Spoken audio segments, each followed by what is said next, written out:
Hi, and welcome to the Nerdery. I'm Tad, and here you are at the Nerdery, the boarding and breeding ground for nerdlings. So today, we're going to talk about reading, and reading aloud to our children if you have them, and then reading juvenile fiction as an adult if you don't have children. The reason I say this is some of these books are absolutely fantastic, and reading to your kids can allow you to enjoy a book almost in a new light, reading it aloud, even if you've read it a dozen times. And some of these books that I'm going to talk about today, a couple of them I have read multiple times, and I'm reading to my children as well. So this will be an ongoing series where I talk about books that I think are good to be read aloud, and I will talk about my experience reading them aloud if I've read them aloud, though some of them I may not have because I'm going to strive for some that are for older children than my own.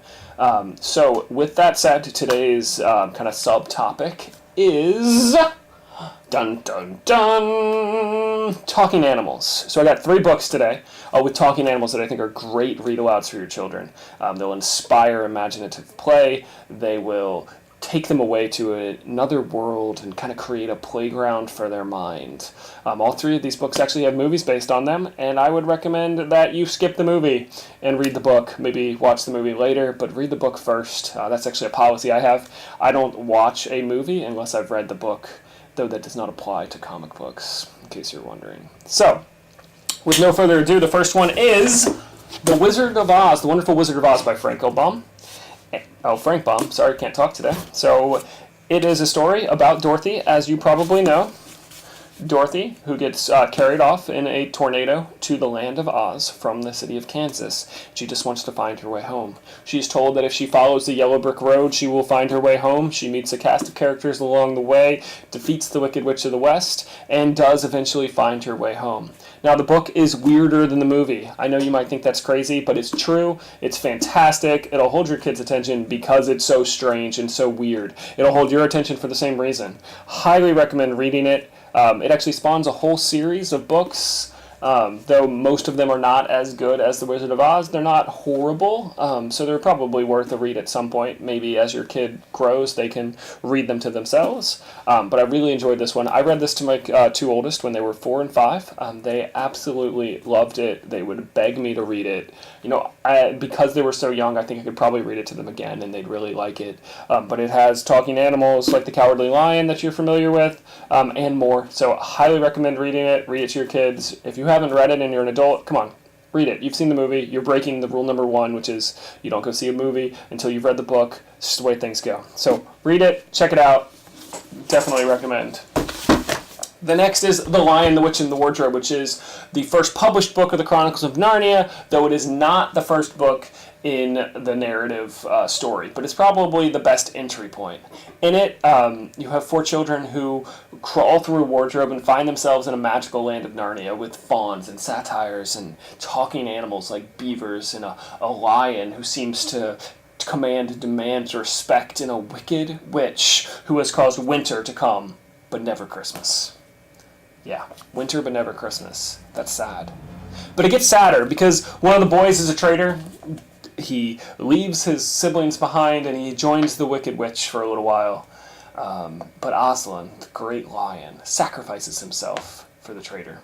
Well, read the book, figure out what happens. Highly recommend. Very good. I'm in the process of reading this one right now, and so far my children are absolutely loving it. I'm on chapter 14, which is called The Triumph of the Witch. So apparently the witch is going to triumph in that chapter.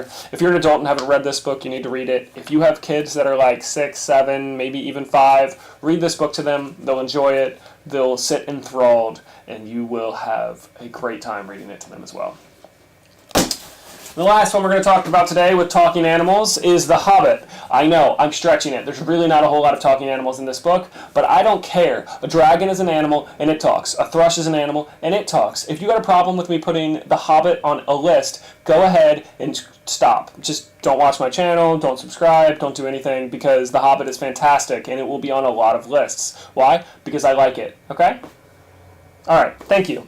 I'm sure everyone who's bad and evil and wicked has gone now, and we only have good people left, so I'm glad that we can continue talking about The Hobbit, which is a story about Bilbo Baggins, a small person, a small hobbit, who goes on an adventure with some dwarves and the wizard Gandalf to the Lonely Mountain to get their gold and their home back from the dragon Smaug.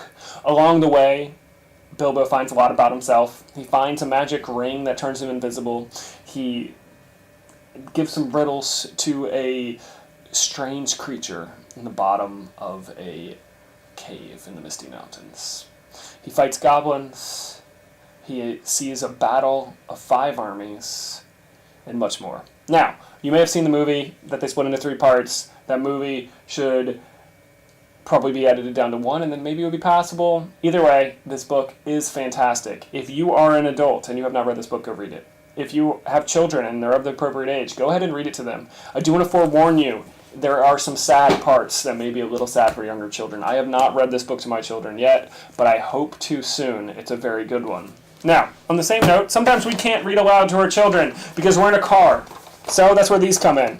This is a dramatized version of The Hobbit done by BBC Radio. You could probably buy it online, but this is the cassette version because I have cars with cassettes because cassettes are the best. So sometimes we can't read to our kids, and we all know that children's music is annoying, incredibly annoying, horribly annoying, pierce your eye out annoying. So if you're on a road trip and you're going to be in a car for 5 hours, you don't want to hear children's music the whole time. But you know what you are okay with? A story like The Hobbit, because it's a fantastic story. You're in it just as much as them while you're driving. It's great. This is highly recommended. Audiobooks in the car. Check them out from your local library. Buy them online. Do whatever you need to do to pump some awesome narrative into your kids in your head.